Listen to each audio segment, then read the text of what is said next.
সকাল 10টা বাজে, কিন্তু বড়বাবুর চেয়ার এখনো খালি। আর না, সরকারি অফিসে বসে আড্ডা দেওয়া আর দেরিতে আসার দিন শেষ। নিয়ম ভাঙলেই এবার সরাসরি কঠোর শাস্তি। সোজা কথায় বলতে গেলে ফাঁকিবাজ কর্মচারীরা এবার বড় ধরনের সাইজ হতে যাচ্ছেন। কিন্তু কি সেই শাস্তি, জানতে ভিডিওটি শেষ পর্যন্ত দেখুন। সরকারি অফিসে কাজের গতি ফেরাতে এবার বড়সড় অ্যাকশনে নামছে প্রশাসন। এতদিন যারা ভাবতেন সরকারি চাকরি মানেই দেরিতে আসা আর আগে যাওয়া, তাদের জন্য আসছে দুঃসংবাদ। নিয়ম মেনে ঠিক সময়ে অফিসে না ঢুকলে এবার সরাসরি শাস্তির মুখে পড়তে হবে কর্মকর্তাদের। সোজা কথায় বলতে গেলে অনিয়ম করলে এবার সাইজ হয়ে যাবেন সরকারি কর্মচারীরা। কিন্তু কেন এই কঠোরতা, কী হবে শাস্তি, বিস্তারিত জানাবো আজকের বিশেষ প্রতিবেদনে।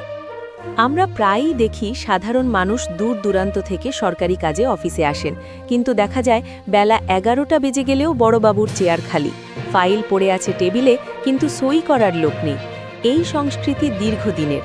জনগণের ট্যাক্সের টাকায় বেতন নিয়েও যারা সময় মতো সেবা দিতে গড়িমসি করেন, তাদের রাশ টেনে ধরতেই সরকার এখন মার মুখে অবস্থানে। প্রশাসনের পক্ষ থেকে জারি করা সাম্প্রতিক নির্দেশনায় স্পষ্ট বলা হয়েছে, প্রত্যেক কর্মচারীকে ঠিক সকাল 9টা বা নির্ধারিত অফিস সময়ের মধ্যে দপ্তরে উপস্থিত থাকতে হবে। এখন আর খাতায় সই করে ফাঁকি দেওয়ার সুযোগ নেই। ডিজিটাল হাজিরা বা বায়োমেট্রিক মেশিন চেক করা হবে নিয়মিত। মাসে 3 দিন দেরি করলে একদিনের নৈমিত্তিক ছুটি কাটা যাবে। আর এই দেরি যদি অভ্যেসে পরিণত হয়, তবে বিভাগীয় মামলার মুখেও পড়তে হতে পারে। সরকারের উচ্চ মহলের পর্যবেক্ষণ হল, কাজের চেয়ে আড্ডা আর অফিসের বাইরে সময় কাটানোর প্রবণতা বাড়ছে। এতে ঝুলে থাকছে গুরুত্বপূর্ণ প্রজেক্ট, ব্যাহত হচ্ছে নাগরিক সেবা। ডিজিটাল বাংলাদেশের সুফল ঘরে তুলতে হলে সরকারি কর্মচারীদের মানসিকতায় পরিবর্তন আনা জরুরি। তাই জিরো টলারেন্স নীতি গ্রহণ করা হয়েছে। শুধু চুনোপুটি নয়, বড় কর্মকর্তাদের উপরও নজরদারি থাকবে সমানভাবে। শাস্তি কি শুধু কাগজ কলমেই সীমাবদ্ধ? একদমই না।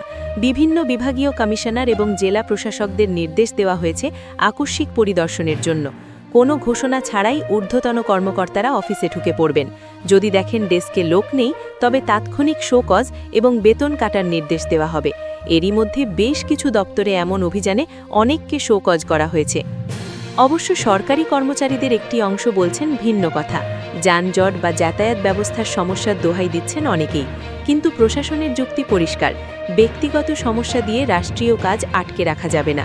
শৃঙ্খলা না থাকলে সেবা দেওয়া সম্ভব নয়। যারা সৎ এবং পরিশ্রমী, তারা এই উদ্যোগকে স্বাগত জানিয়েছেন, কারণ ফাঁকিবাজদের জন্য কাজের চাপ অনেক সময় তাদের উপরে এসে পড়ে। নিছক সতর্কবার্তা নয়, শাস্তির তালিকায় থাকছে: 1. বার্ষিক বেতন বৃদ্ধি বা ইনক্রিমেন্ট বন্ধ হওয়া। 2. পদোন্নতির ক্ষেত্রে নেতিবাচক প্রভাব। 3. চাকুলির এসিআর বা বার্ষিক গোপনীয় প্রতিবেদনে অসদাচরণ হিসেবে উল্লেখ করা। 4. চরম ক্ষেত্রে সাময়িক বরখাস্ত বা স্থায়ী বিভাগীয় ব্যবস্থা। সরকারি চাকরি মানেই আলস্য, এই ধারণা সমাজ থেকে মুছে ফেলার সময় এসেছে। সাধারণ মানুষ যখন দেখবে সরকারি কর্মচারীরা সময় মতো সেবা দিচ্ছে, তখন প্রশাসনের প্রতি আস্থা বাড়বে। তাই দেরি করলেই শাস্তি, এই নীতি কেবল শাস্তির জন্য নয়, বরং একটি সুশৃঙ্খল কর্মপরিবেশ তৈরির জন্য। যারা ভাবছেন অফিসের চেয়ার খালি রেখে বাইরে সময় কাটাবেন, তাদের সাবধান হওয়ার সময় এখনই। অন্যথায় প্রশাসনের কড়া পদক্ষেপে যে কেউ যে কোনো সময় সাইজ হয়ে যেতে পারেন। আজকের মতো এ পর্যন্তই। সরকারি দপ্তরের এই কঠোর অবস্থান আপনার এলাকায় কতটা কার্যকর হচ্ছে, তা আমাদের কমেন্ট করে জানান। আমাদের সাথে থাকার জন্য ধন্যবাদ।